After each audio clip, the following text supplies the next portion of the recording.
It's been by far the best behaving asset that they've had. So if there is indeed some kind of a bubble and it's pricked at some point, my guess is that we would feel that in various ways in our operating businesses, but that in terms of what we could do with our capital, the net effect of Berkshire might well be quite positive.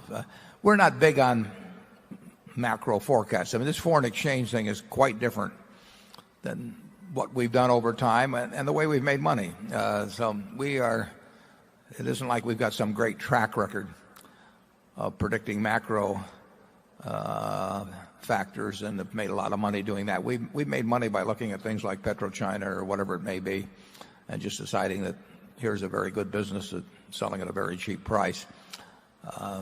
Certainly at the high end of the real estate market in some areas, I mean, you've seen some extraordinary movement, and I've referred to this before, but 25 years ago or so, we saw the same thing in farmland in Nebraska and Iowa and surrounding areas. We had people running from cash. Cash is trash, and people were, they were worried about the fact that inflation was out of control in the late 70s and before Volcker did his stuff. People were fleeing from cash, and one of the ways they gave vent to that fear was to rush into farmland. And there was a farm about 30 miles north of here that sold for about $2,000 an acre in roughly 1980, and a few years later I bought it from the FDIC for $600 an acre. And you can say, how can you go crazy about farmland? It's going to produce about 45 bushels an acre of soybeans, about 120 bushels an acre of corn, and there's no way you could dream about it tripling or the internet causing corn yields to go up or something of the sort. But people went crazy on it, and the consequences were huge in terms of banks failing, lots of banks failing in this area. Banks that had gone through the Great Depression, but they just went a little crazy. People go crazy in economics periodically in all different kinds of ways. And you had the Resolution Trust Corp come out of the savings and loan nuttiness that took place in real estate, where they financed everything that was put before them. And I don't know where we stand in terms of the residential housing cycle, and it has different behavior characteristics simply because people live in the houses in great many cases. So will not behave necessarily the same as other markets. But when you get prices increasing at far, far greater rates than construction costs or inflationary factors, sometimes there can be some pretty serious consequences. Charlie?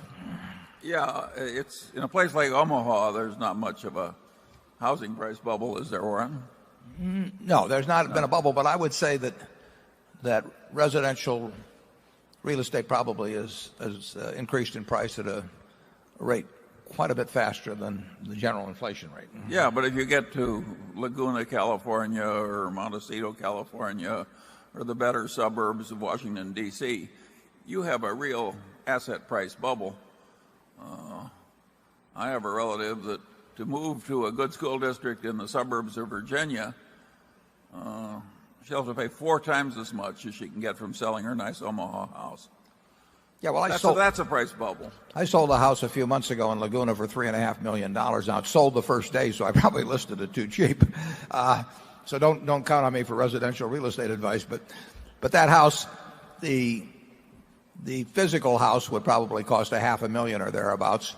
So in effect, the land went for $3 million implicitly. And the land is probably on the area of 2,000 square feet, which is a little less than 1/20th of an acre. Now you've got streets and all that sort of thing involved. But basically, I think that land sold for about $60 million an acre, which that fellow that you saw in the farm outfit in the movie sounds like a pretty fancy price for almost any kind of land. Charlie, you've witnessed it firsthand, though, out there. Well, yeah, there's one of the Berkshire directors lives adjacent to what I regard as a pretty modest little house, which sold for $27 million recently. Now, these are houses that look right at the ocean, and there isn't a great deal of available shoreline in California, and there are a lot of people. But you have some very extreme housing price bubbles going on, and you would think there might be a real possibility that it could go in the other direction someday. At 27 million, I'd rather stare at my bathtub. Yeah. Do you think the shift in the banking system during the 90s to finance home purchases with 0% down impacted the overall savings rate, as home purchases are the largest investment most people make, and the overall rise of home prices driven by these marginal buyers? If so, how would you suggest that we correct the problem? Yeah, of course, anytime a home is constructed, it represents somebody's savings. I mean, the home buyer may buy it for nothing down, but that means he's borrowing 100% of the mortgage through a mortgage that somebody else has saved somewhere, maybe intermediated 3 or 4 times or something of the sort. But home construction comes about through savings. Now, there's no question that terms have become easier and easier, and I've talked to certain mortgage bankers about this subject, but terms have become easier and easier as prices have increased. Now, that is absolutely counter to, how people think about lending in general. Generally, the more the asset class becomes inflated, the less a prudent banker will lend. But of course, in this country now you have mortgages intermediated in a way that the person buying the mortgage, in the case of, I'm thinking of Freddie and Fannie and other forms like that, so we're about the lower priced houses, but the mortgage buyer does not need to care about what kind of mortgage, what kind of a financial transaction the purchase is. All they have to do is look at the guarantee, and they look at that rather than whether somebody's put any money down or anything of the sort. So I think you've had easy financing facilitating a boom in real estate prices, even at the higher levels, and I think that which has occurred in other asset classes in the past. I mean, that farm bubble I talked about was facilitated by the fact that banks in small towns, who generally have been very conservative in lending, went crazy around 1980, and they lent amounts that the farm itself could never repay. They started saying a farm was an asset appreciation investment, not an income investment. And once you talk about something that's an asset appreciation investment, ignoring the underlying economics of what you're lending on, you're really talking about the bigger fool game. You're saying, that this is a silly price, but there'll be a bigger fool that comes along. And that actually can be a profitable game for a while, but it's nothing that bankers should engage in. So I would say that easy lending obviously does contribute to overall in the country to a lower savings rate, but in effect somebody has to save for somebody else to borrow. And what is happening now is the rest of the world is saving, so that in the US, in global terms I'm talking, but the rest of the world is saving, and they're sending us $2 billion. We're sending them, in effect, claims or ownership of $2 billion. They're investing $2 billion a day in the United States.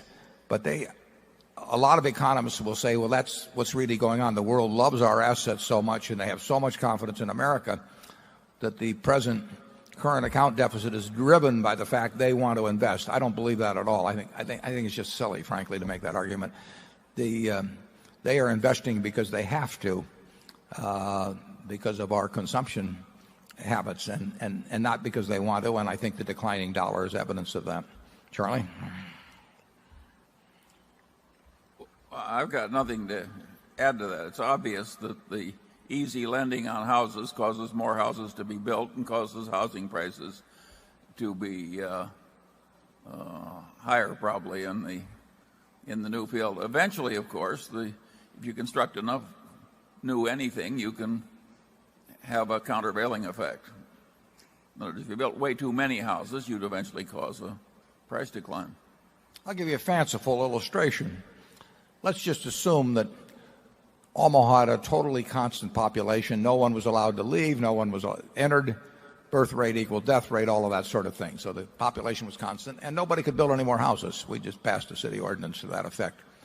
But every year, everybody sold their house to their neighbor. So first year, everybody sold their $100,000 house to their neighbor, and they both switched houses, and that was fine. And then the next year, they agreed we were going to do it at $150,000. And you can say, well, how could that be? Well, we would all go to Freddie or Fannie and get our mortgages guaranteed for a larger amount, and somebody in New York or Tokyo or someplace would buy the Freddie or Fannie paper, and we'd have an influx of $50,000 per household. We'd all have the same number of houses. We'd all be living one house to a family, and we'd have marked up our houses, and we'd now have a bigger mortgage, but we'd have $50,000 more of income that year just to service a little higher mortgage. And we do the same thing the following year for $200,000 and so on. Now, that would be very transparent, and people might catch on to the fact there was something funny going on in Omaha. But you can have an accidental aggregation of behavior that somewhat leads to the same effect. And if you keep marking up something, and in the process, the payment for the marked up price comes from someone else who feels they are bearing no risk because they've got the government guarantee in between, the money can just flood in, and everybody feels very happy for a long time. And we don't have anything like the fanciful thing I set forth in terms of Omaha, but we have certain aspects of that, I think, going on in the economy. Charlie, I'm throwing this one at you, would you agree or not? Yeah, I do agree with that. You have buried Ponzi effects in various parts of any modern economy, and they're very important, and they're very little studied in economics. Considering the characteristics of larger size commercial real estate investments like REITs that can have the behavior and financial returns of an operating business, why not invest in real estate? Is it because you just don't like the returns, or the business is just not attractive? Yeah, well, Charlie got a start in real estate, right, Charlie? Yeah, I would say, number one, that in a corporation like Berkshire that's taxable under subchapter C of the Internal Revenue Code, owning real estate is grossly disadvantaged compared to owning it directly by individuals such as yourself. That's number one. And number two, investment real estate is having bubble valuation problems of its own right now.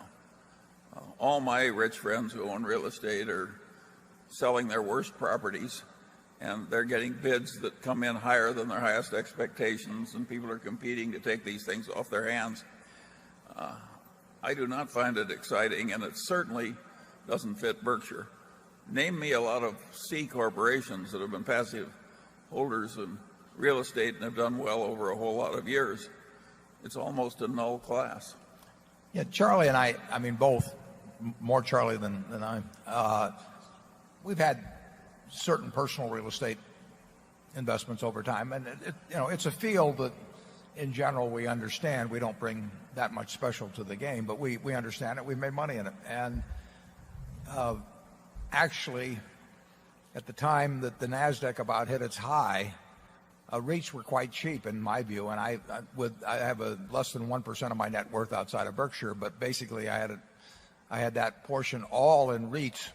They're all small ones at that time, but they were selling at discounts at that time. They were selling at discounts to the values of properties, and those values of properties were much more conservatively figured than today. Today you have very fancy prices on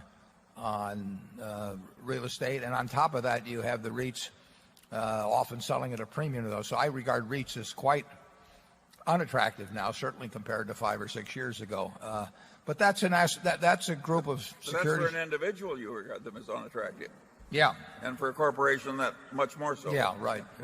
The situation's changed dramatically from 5 or 6 years ago. I mean, the stock market, in many respects, from the 1999-2000 period is down significantly.